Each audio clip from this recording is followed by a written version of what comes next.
Natuza Neri, Miriam Leitão e companhia faz análise certeira sobre a virada de casaca do Fux e o que está por trás dessa manobra bolsonarista. Espia. E aí o mundo girou, a Lusitana rodou, e aí a gente chegou num outro momento do Supremo Tribunal Federal. Agora a gente vai ter duas turmas, uma turma com uma posição muito definida em relação ao que foi a trama golpista, e se essa mesma votação acontecesse na segunda turma, Bolsonaro seria absolvido de tudo, porque Fux assumiu uma posição elogiadíssima pelo bolsonarismo. E aí eu queria botar isso aqui na discussão com vocês, né? Para muita gente, o fato de você não ter uma unanimidade num julgamento como esse é um sinal positivo, de fôlego, de respiro. Mas a impressão que eu tenho, acompanhando o voto do primeiro núcleo da trama golpista com essa votação do núcleo 4, esse julgamento do núcleo 4, é que o Fux ele avança numa interpretação que vai muito além de uma defesa de pontos jurídicos apenas. Ele dá recados no voto dele. Então, hoje, a militância bolsonarista considera Fux um ministro bolsonarista em razão desses votos todos. Eu peguei um trecho para ilustrar um desses recados que foram dados pelo ministro Luiz Fux. Vamos acompanhar. Vossa Excelência sabe também, eu sei também, não se trata da primeira vez que um candidato à presidência provoca o TSE quanto à regularidade das eleições. Em 30 de outubro de 2014, aquela corte eleitoral, ela foi instada pelo partido candidato derrotado à realização de uma auditoria especial. Naquela vez, era outro candidato. Pelo partido candidato derrotado, a realização de uma auditoria especial de votação. Em vez de rejeitar de plano ou criminalizar qualquer coisa, ou impor uma multa bilionária e qualificá-la como ataque às instituições democráticas, o TSE tomou a sábia decisão de autorizar a auditoria. Posteriormente, apresentado seus resultados à sociedade, indicando não ter sido encontrada nenhuma fraude. É laranja com banana. Ele está comparando coisas absolutamente distintas. Primeiro, o candidato, e aqui eu não estou discutindo, porque na minha avaliação, Aécio Neves sabia desde o começo que não tinha fraude e fez aquilo para sangrar o início da segunda gestão Dilma. Isso não é uma avaliação, isso é informação, não é uma opinião. Mas ok, Aécio não era presidente da República, não passou dia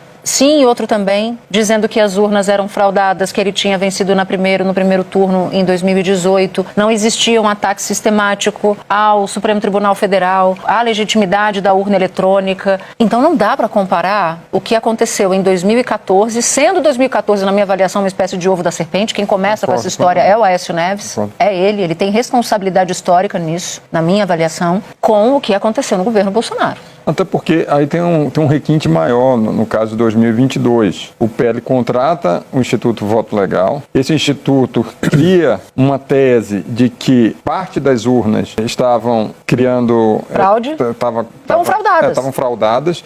E pior, elas só valiam para o segundo turno. É assim, os 99 deputados do PL eleitos e os governadores de oposição eleitos no primeiro turno não estavam contidos nessas urnas. Essas urnas só valiam para os votos do segundo turno e especialmente no eleitorado, no colégio eleitoral onde Lula era mais votado. Então, assim, ali foi um abuso do abuso do abuso. E o Bolsonaro deu uns 300 passos além do Aécio. O ato do Aécio, naquele momento de negar o resultado da eleição, foi um ato lastimável. Abriu a porta, abriu essa caixa de Pandora e o resultado político foi a derrocada do PSDB. Começou ali. Só que o Bolsonaro, enquanto presidente, além de cotidianamente questionar as urnas, ele esteve envolvido no planejamento de uma tentativa de golpe de Estado. Então ele deu muitos passos além. Então essa comparação, além de ele pegar um ato lastimável do Aécio Neves, não tem o menor cabimento. É o que você falou, ele está comparando banana com laranja. E ele cita, na minha impressão, e aí é só impressão, eu acho que ele faz essa citação olhando para Alexandre de Moraes, porque Alexandre de Moraes era do PSDB. O último partido ao qual Moraes se filiou, ele foi de outros, foi o PSDB. Quando ele é indicado para o Supremo, ele era filiado, ele fazia parte dos quadros do PSDB.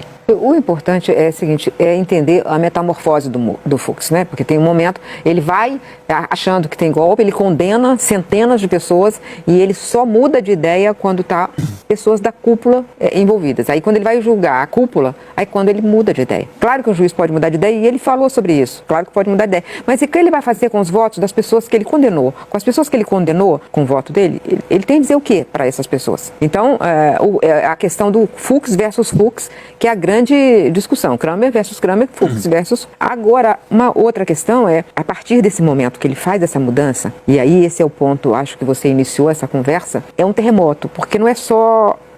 assim, primeiro ele quer ficar continuar votando lá e permanecer. Segundo, ele vai receber todos os processos que estavam com o Fachin, que iriam para o Barroso, entre eles todos da Lava Jato. Então vão ficar com ele. Então, ele vai ser punitivista num campo e garantista no outro. Então, assim, ele não tem compromisso com a coerência, né? E essa fala dele, ali, ele mostra que não tem compromisso com os fatos, porque, evidentemente, como todos nós aqui falamos, o que o Aécio Neves fez é absolutamente indefensável, né? Ele tinha mais do que dados sobre a rigidez do processo eleitoral. Mas o outro passou dentro do governo, dentro da máquina do Estado, conspirando o tempo todo contra a democracia. E uma parte do processo era combater a confiança no voto, no processo eleitoral. É parte da estratégia. Mas, além disso, essa mudança dele tem repercussões muito maiores, né? Vamos ver nos próximos anos um Supremo muito mais fragilizado, eu acho.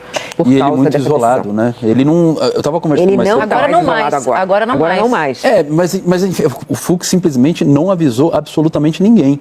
E quando terminou a sessão na turma, o Dino, que é o presidente da turma, se aproximou para falar com uma pessoa que estava perto do Fux, isso foi o que a Carla viu. E o Fux foi dar uma explicação ali para o Dino, foi tentar conversar com o Dino falou, eu vou falar com o Fachin, falar com o presidente do Supremo, não quis... conversa com o Fux. O clima está horrível. O clima está muito pesado. Está horrível. Um clima de constrangimento total. Como diria o Gerson Camarote, há um clima de constrangimento. Tá um clima muito parecido, Gabeira, com aquela famigerada frase da mistura do mal com atraso e pitadas de psicopatia. Lembra quando a tensão do bastidor ela se exacerba no plenário e aí tem aquela troca de gentilezas e de carinho entre o ministro Gilmar e o ministro Barroso? Esse é um clima o de hoje é um clima parecido a piorado do que estava lá naquele momento.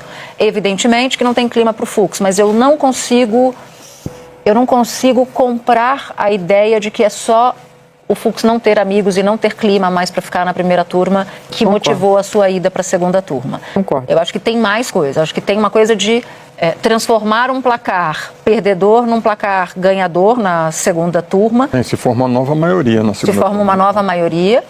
E tem também o fato de Fux estar muito mais próximo hoje do pensamento de André Mendonça e Cássio Nunes Marques do que está dos demais. Acho que troca de turma tem esse... O que você já garante uma maioria na segunda turma de 3 votos, pelo menos, dependendo do tema do julgamento. Exatamente.